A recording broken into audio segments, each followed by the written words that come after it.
Previously on the Tomb Raider Marathon.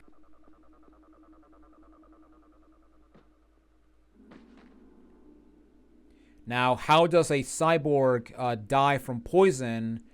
I have no idea. And with that, our final classic adventure begins.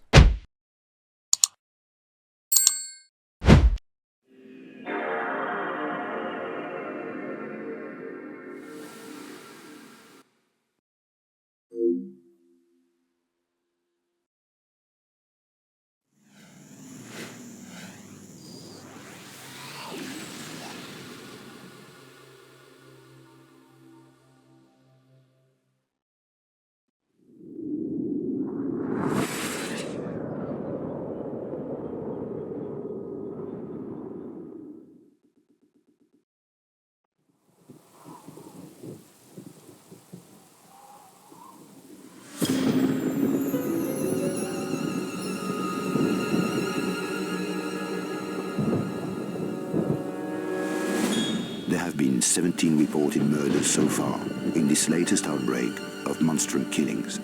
It would appear to be the work of a single, highly psychotic perpetrator. The name of the latest victim was just released. A Professor Werner von Croy.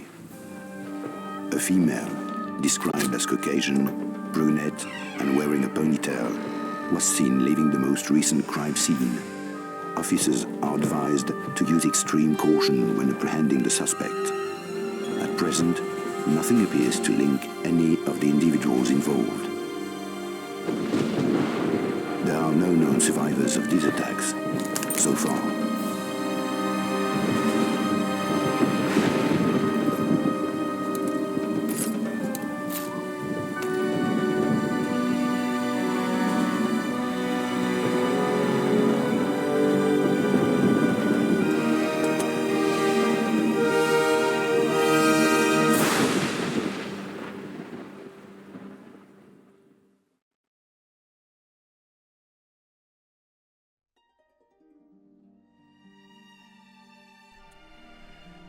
Hello everybody, Jonathan Wolf here, and welcome back to the Tomb Raider Marathon.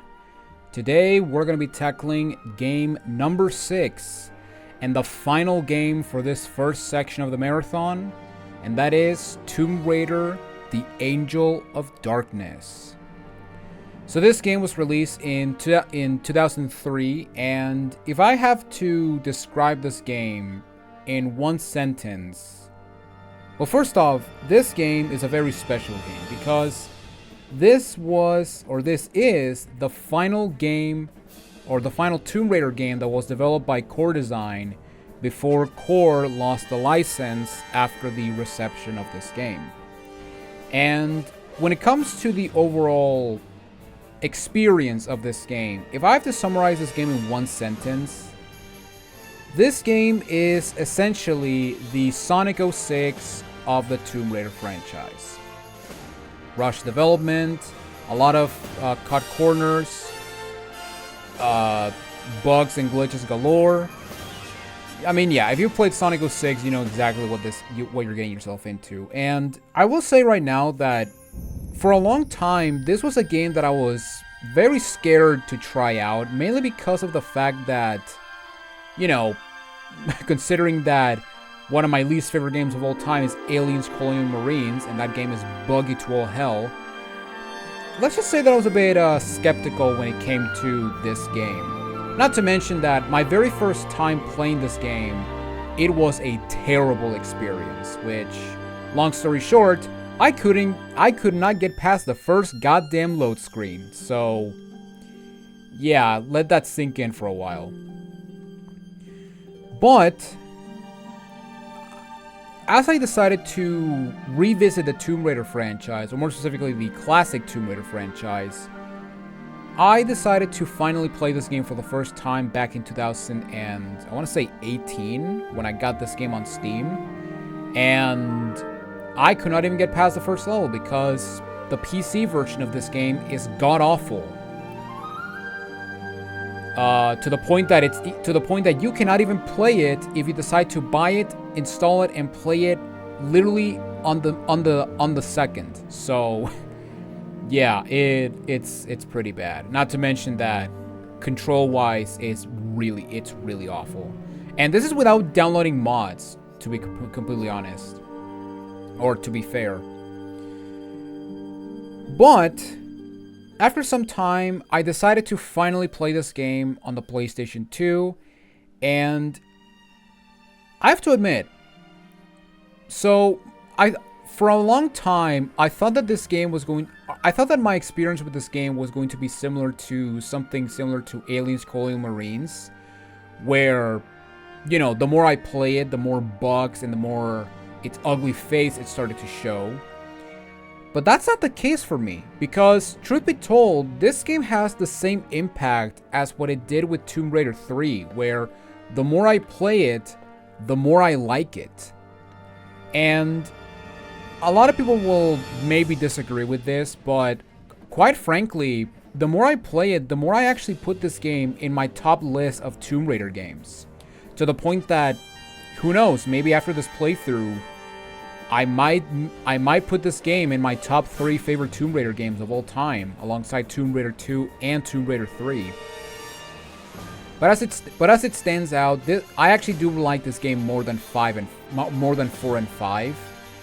And yeah, we're going to see why as we get into this adventure. So join me today as we begin Lara's final adventure, or Lara's final core adventure, as we begin the final game of the classic series, Tomb Raider: The Angel of Darkness. So with that in mind, let's not waste any more time and let's go and start a new game.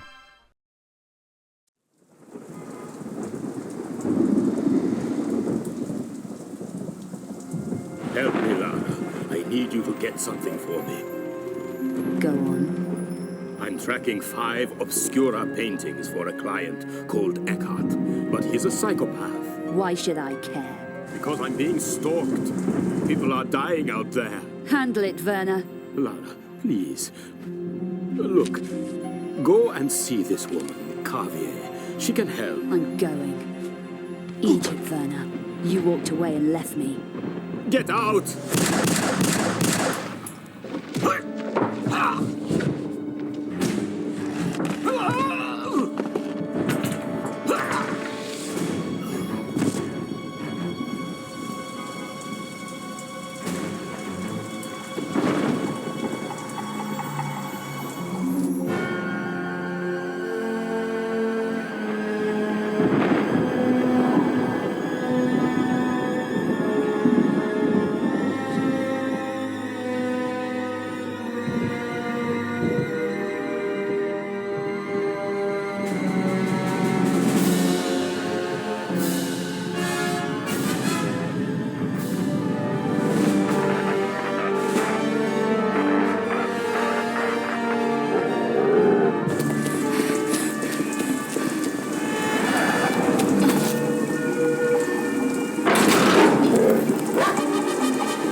Wow, not even 3 minutes in and we already have a retcon.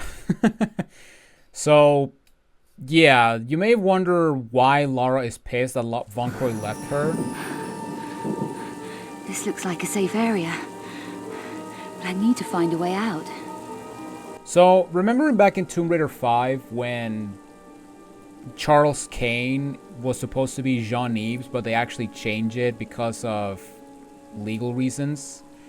Well, it turns out that originally, Jean-Yves was actually supposed to die in that intro cutscene, but because of the I don't want to say controversy, but because of the dispute that Jean-Yves resembled a real-life archaeologist. Oh my god, I cannot talk today. They decided to remove Jean-Yves from Chronicles, and they decided to change who died at the beginning of the game. So instead of being Jean-Yves, it was Von Croy. So yeah, it's kind of weird that they left that dialogue, considering that, you know, Von Croy tried to save Lara at the end of Tomb Raider 4, to the point that he started an excavation system or an excavation project trying to rescue her. But, you know, maybe they could have changed it, sort of. Although, to be fair, you could blame Von Croy for the stuff he did back in 4. Although, to be fair, he was possessed by Set, so that doesn't make any sense. But anyway, let's not talk about the timeline and stuff. But yeah, with that said, here we go in the first level, which is Parisian backstreets. To move around, use the left analog stick. Push forward gently to walk, and all the way forward to run. Alright, so here we go, the tutorial of Tomb Raider 6. And I have to say right now that... climbable. Does it look like climbable, Lara? I don't think so. But basically, this tutorial, we're gonna learn the main moveset of Lara. Stand next to it and push forward on the left analog stick. So, when this game came out, a lot of people criticized the controls because a lot of people thought that we were gonna have some like more modern controls similar to Tomb Raider, similar to what we would get eventually in Tomb Raider in the Lao games, or to be more specific, the next game, which would be Tomb Raider Legend. However, this game has a sort of combination of tank controls and modern controls. Now, I say sort of combination because, because, you know, you may think that, okay, so by pressing left or right, we're going to turn similar to how we did in the PlayStation games. But no, I'm actually holding right, and Lara is moving to the right. So yeah, it's basically it's a sort of combination of modern controls but tank controls. I mean, I'll say right now that compared to the PlayStation 1 games, this control scheme is more modern, so to speak. But there's a tiny bit of tank control in this game that might be a bit daunting for some. Although, to be fair, I got used to it very quickly. Especially after the god-awful controls that sometimes the Lao games have. Like, don't get me wrong, I actually do like Legend, but I was actually replaying Anniversary like a couple days ago, and oh my god, the controls is just so unbearable in that game. Giving me more reasons to hate Anniversary more than I already do. But yeah, assuming that you're... But also, I think the reason why a lot of people criticize that the tank controls in this game is because the PC version has is more focused on tank controls. Now, I don't know if that's the case because the last time I played the PC version was back in 2018, which was a long time ago. And I guess I should also mention this real quick, but... actually, we're gonna mention the elephant in the room before when we get to a specific point. But yeah, right here we got a locked door, and right here we got a doggy. Now, don't get near him, otherwise that dog will do damage to you. But yeah, with that said, I'm going to assume that you're playing the original release on the PlayStation 2, because like I mentioned, unless you're using mods, the PC version of Angel of Darkness is borderline unplayable. And in fact, I will say right now that out of all the PC versions of the classic games, Angel of Darkness is definitely the worst. But again, I should emphasize, without using mods. But yeah, assuming you're playing this game with the PlayStation 2, you move with the left analog stick. And I gotta say right now, like, I'm actually very glad that this game doesn't have the traditional tank controls, because Yeah, like quite literally yesterday, I was actually playing Code Veronica for the first time, and I could not play that game with the analog stick. I had to use the D-pad because, man, the traditional tank controls on a circle pad is just no, it's unplayable. I mean, when I got the remaster versions for 1, 2, and 3 of Tomb Raider, I literally just played nothing but with the D-pad. But anyway, right here in this little doorway, we got ourselves a bar of chocolate. Now, we go to our inventory by pressing select. We can actually go to the health menu. And as you can see, we got a chocolate bar, which is energy boost, restores health by 10%. So yeah, one of the interesting things about this game is that there's actually multiple healing items that restore a certain percentage of health. So for example, instead of being the small and large med pack, where you get 50 and 100% restoration or health restoration, in this game we do have different percentages. So as you can see, we got 10%. So a tenth of a large med pack, or a fifth of a small med pack. That is awesome. To grab the balcony, walk to the edge of the bin and press the jump button. Then push forward on the left analog stick to climb up. So right here, to climb this bin, so Lara was actually telling us that you can actually just press forward. Now in the previous games, to get up this bin, you would actually press forward in action. But in this game, you just press forward. So that's actually a very different change. That's actually one change that they actually implemented to the controls. Now, the second thing that they changed, and I cannot understand why they did it, is that in the last 5 games, jump was tied to the square button. However, in this game, it's circle. So yeah, in order to jump, looks easy. You gotta press circle. To jump it, walk to the edge and stop. Remember, holding the walk button will stop me from falling off. All right. And yeah, basically, if you're wondering what the square do, well, square is actually your roll. So yeah, they basically swapped the functions of square and circle, which I don't understand why they did it, but it's not the end of the world. But yeah, Lara's basically telling us to Now press the walk button, which is L1. And you may notice that when we press L1, you will see that you will see that icon on the bottom right corner that basically signifies that you're actually on walk mode. Now there's actually 2 ways to enable walk mode. The first one is to just hold the button, but the second way is if you just tap the button, Lara will stay on walk button until you tap the button again. But yeah, basically, let's just turn a bit.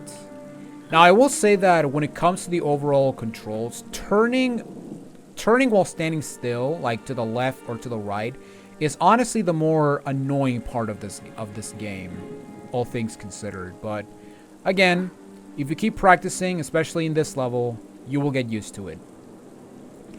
Okay, so right when we started, yeah, that's actually where we dropped off in the intro cutscene. There's actually a large med pack right there. And to get there, what you want to do is you want to do a running jump to this area and just hold and just press the action button. Or press the X button to pick it up. Now the door to my left, to Lara's left, is actually locked. So what we want to do is we want to, from the steps... we can just do it from here. We can just do a standing jump. No, not from there. Now let's just do a backflip.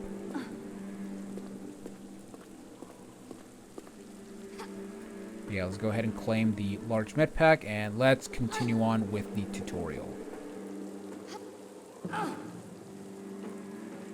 To climb the ladder, stand facing it and press forward on the left analog stick.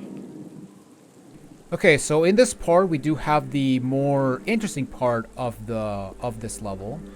So you may notice that right here we got these locked doors. However, then we have this gate. Now, behind this gate is actually supposed to be another part of the tutorial where you would actually be on the ground floor. However, in the original release, this place got cut. However, this area is actually accessible to you in the remastered version, and that is actually one thing I want to address. As I'm recording this game, I have not played the remastered version of Tomb Raider 6. I've played 4 and I've played 5. However, for this playthrough, or I did mention this before, but for this playthrough, I'm going to take a look at the original release of Tomb Raider 6. Which means that while I record, edit, and upload this video, or these videos, I will not mention anything about the remasters because I don't know anything about the remasters. There are two things that I do know about the remasters. The first one, actually there's three, but the first one is that this area is accessible to you. The second one being the added abilities of a new character in this game. And the third one is that you can dual wield pistols in this game. But other than that, I have no idea what else they changed. I don't know how different the game is. And if you guys pointed out in the comments, I'm not gonna be mad, but But if I don't point them out, then you have a reason. Then now you know why. Because I'm going to avoid talking about the remasters for this game, or for the original release. I'm going to talk about the original release of the game, or I'm going to talk about this game without paying attention to the remasters. And also, you can see that, you know, the roof is non-existent because rain is the roof is faulty because rain is pouring out even inside the building. That is insane. All right, but let's go ahead and press forward and continue on to the top part of this area. To get off, push left on the left analog stick. But what if I press right? Okay, it's not gonna let me. Maybe I can climb through that window. Walk up to the window and push forwards. Okay, so Lara's telling us to go into that window. However, inside that room, there's actually an area there's actually a cupboard that we cannot open because there's actually a lock. And yeah, basically we have to get an item before we open that area. So we're gonna skip that area for now, and we're just gonna continue on. The jump to that canopy looks challenging, but I think I can make it. Walk to the edge and stop. Alright, now before we do that, right over here in the corner, we do have some ancient doubloons. Now push forward and jump together. Then press action in mid-air to grab the canopy. Alright. Now before we continue, if we check our inventory, you will see that we have a new items menu. And yeah, basically here we have some antique doubloons. And these are valuable items, or valuable item. And you can actually sell this thing to get some money. And you'll see how we do that later down the road. But make sure you pick it up. But yeah, basically we want to push forward in action, which is by pressing jump and then cross, or circle and cross. Walk up to the railings, stop, and push forward, and I'll vault over easily. Or you can just jump over it. Like so. And there we go. I can hop to the other side. Hold down walk and press jump. Okay, so here we have a new ability, basically. And basically, by pressing down L1, if you press the jump button while pressing L1, Lara will do a short hop. Now, as of now, the hop and the standing jump cover the same distance. However, that is not going to be a thing as we continue on with the game. And anyone who's played this game may know exactly what I'm talking about. But let's just say that Lara may feel a bit stronger with her jumps. But yeah, let's just hold down walk and jump. To climb the drain pipe, walk up to it and get to the other side. Forward. And yeah, Remember that by holding the walk button, I won't fall off any ledges. Yes, I know, Lara. Even though it's a straight line, but whatever. To climb off the drain pipe at the top, push up and diagonal in the direction you want to go. Also, you can actually move the camera, Don't keep me which is pretty hanging awesome. around. I need to reach the roof before I lose my grip. Okay, so this is actually something new. So as you may notice in the top left corner, you may notice that Now I've got my besides strength my back, health, I can shimmy around that corner. or underneath my health, which is the red line, there's actually a yellow line, and that yellow line is basically what is known as the grip meter. And basically, it's basically the same as stamina from Breath of the Wild and Tears of the Kingdom. And basically, when that stamina bar depletes, Lara will let go of Made whatever it. ledge No time she's to hanging waste. on, I need to and get she'll to just Javier's fall. apartment. And in the worst cases, you're gonna fall off and die. So that is no Could be something bueno. useful in there. I need a way to prise those doors open. So yeah, right here we got another door with a lock. However, unfortunately, we cannot open it. However, to the left of this storage area, I think, we do have a new healing item, and these are medical bandages. So we go to health. Yeah, we see the large med pack. We have 100% health. And here we got the health bandages that prevents bleeding and restores health by 40%. Now, it says prevent bleeding, although unlike Dino Crisis, there's no bleeding mechanic in this game. So there's no... So yeah, basically, the first thing that shows when in the items is basically like a... kind of like a funky description, you know? Like chocolate bar. It has been there for dozens of years, but still restores health. Which doesn't make any sense. To move the barrel, stand next to it, then press and hold action. While still holding action, push forward to push the barrel, or pull back to pull it. So yeah, here we got our movable object, and basically you press action and then you press forward or backwards to push or pull, depending the position of the barrel. And yeah, if we continue on, we're gonna see something There's awesome. a crowbar down there. That'll come in useful. To hang from the edge of the building, walk to the ledge and press action. To make me let go, press action again, or push forward to climb back up. I also find it interesting that this tutorial is basically like a combination of both the tutorials from Tomb Raider 4 and 5, because there's a lot of instances where Lara will just stop and explain, but there's other instances where she will explain while you have control over Lara. Okay, now here we have a very good technique that I really love, and that's the fact that when you are near an edge and you press action, Lara will basically drop down into a hanging position, which is really good, and something that I really love that they did for this game, which they tried to implement it in Legend, in the Lao games, but I don't know, man. Like, in Legend it's not that bad, but man, Anniversary like completely fumbled it, because I tried to drop and grab a ledge only to just fall off and die, and yeah, I got sad because, man, I know I'm hating on it already, but man, I'm not looking forward to the Lao games, especially Anniversary. I need to shimmy to that walkway, but I don't think I'm strong enough yet. Oh, she said it. But yeah, basically what Lara's telling us right here is that even if we try to get from like the very edge, we cannot make it to the other side of that area. So yeah, we need to find a way to have our grip meter to last longer. And well, there's actually one very easy way to do so, and that is by using the crowbar on this door. And say the line, Lara. I feel stronger now. Yeah, there it is. So, as you may notice, when we pried the lock, you may have noticed that arrow on the bottom right corner. And, well, when you see that line, that means that you got yourself a body upgrade. Now, there's two different upgrades that you can have for Lara. There's an upper body strength upgrade, and there's a lower body strength upgrade. And you don't have to get every upgrade, although to be completely honest, I think there's one that is missable, but I don't remember very well.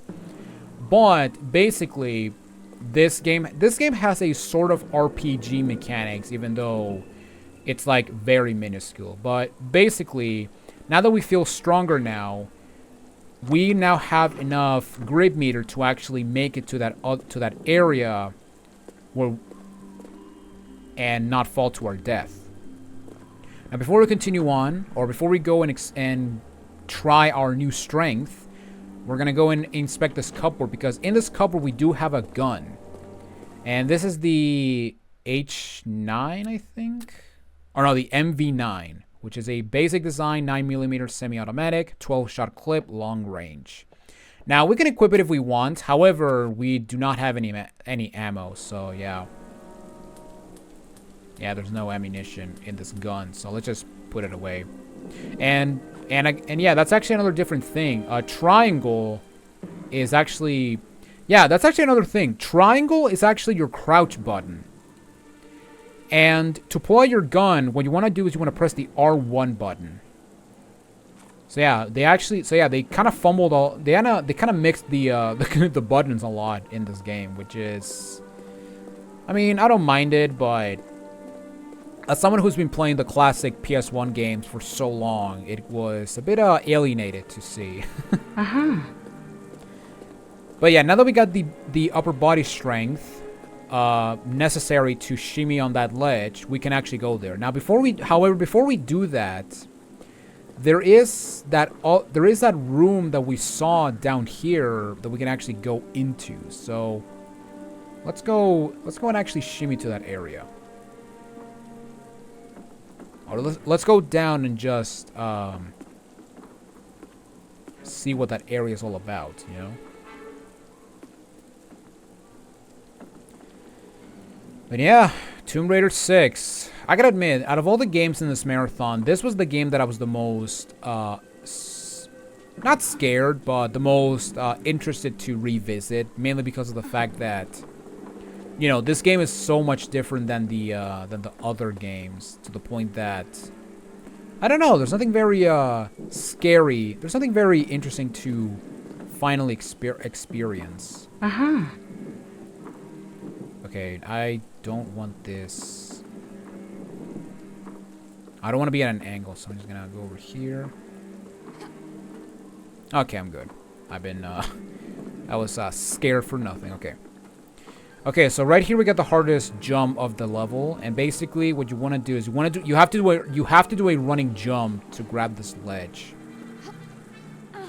Now, one thing that is actually very scary about this game is that sometimes when you try to do a running jump, if you try to do it like exactly at where the edge is, Lara will sometimes just fall off and you'll just die. So unless it's a precise jump, you want to try to jump before you hit the ledge. But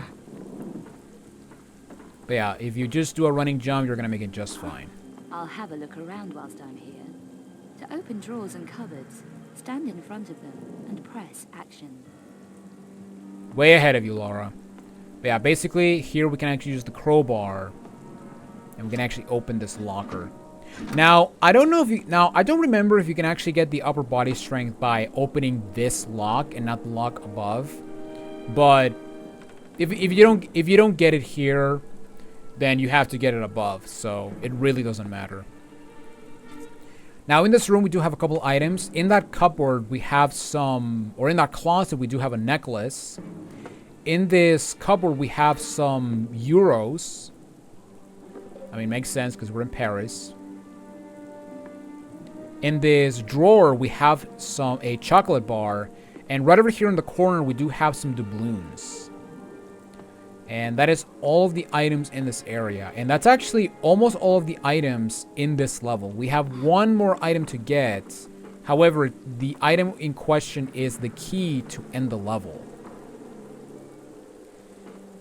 And yeah, basically, the way I'm going to tackle this playthrough is, it's basically going to be the same as I did with Tomb Raider 4, where I'm going to, in some cases, I'm going to cover one level.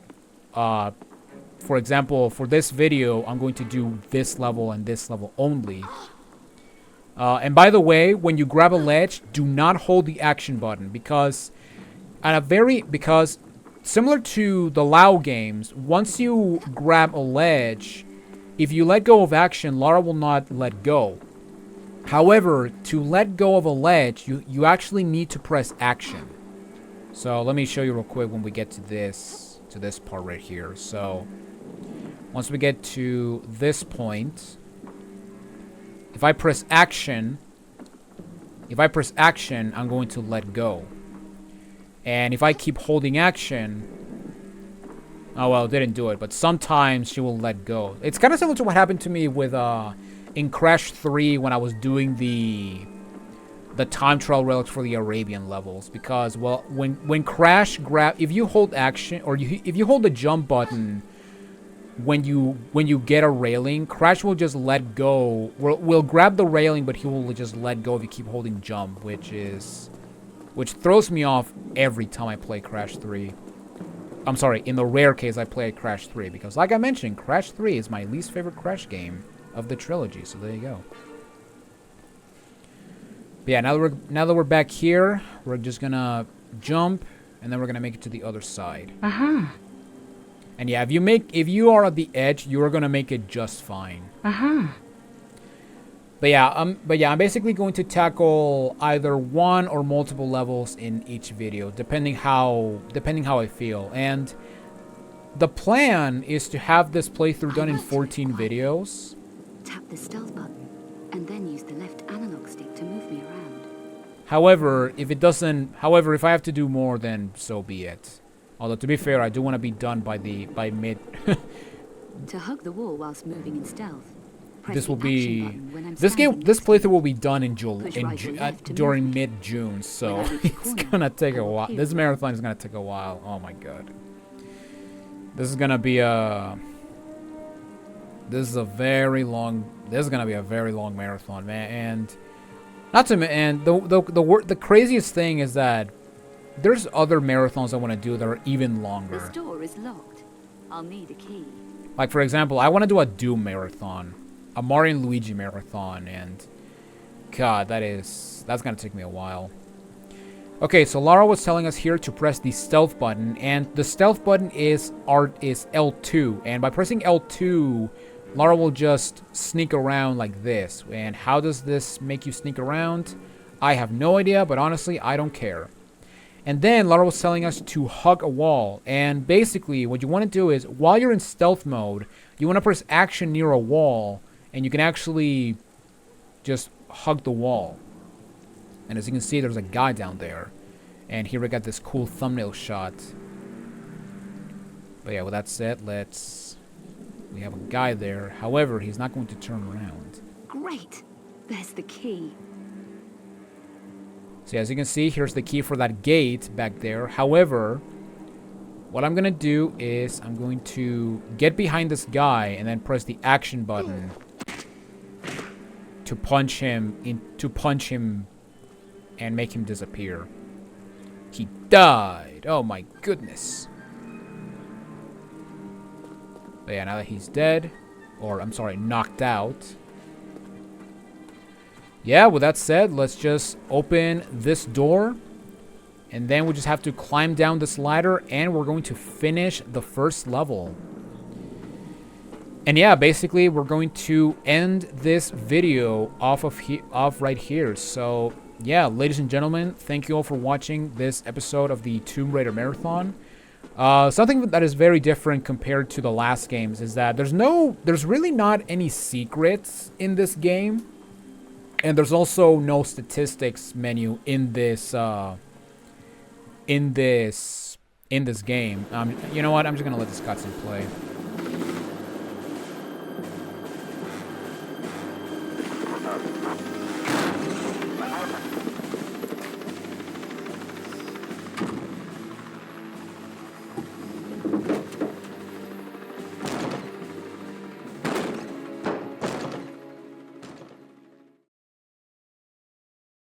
And we will end the first level and enter the second level, the derelict apartment block. But that's going to have to wait until the next episode. So what I'm going to do is I'm going to go into my menu and I'm going to save my game.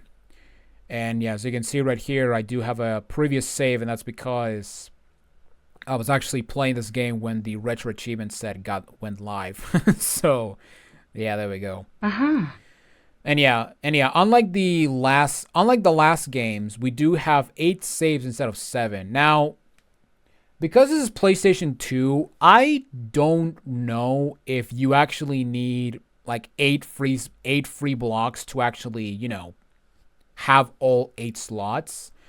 However, considering this is PlayStation 2, I'm pretty sure it really doesn't matter. But yeah, we're just gonna save the game in this file. We're gonna overwrite the file, and we're gonna call this video, and we're gonna call it a day with this video. And yeah, ladies and gentlemen, thank you all for watching this episode of the Tomb Raider Marathon, or the first episode of Tomb Raider: The Angel of Darkness. Next time we meet, we're going to be covering the next 3 levels, which are the derelict apartment, the rooftop, which I don't remember the name, and yeah, basically we're going to do what Von Croy said, and we're gonna get to Cavier's apartment and see what is going on in this godforsaken city.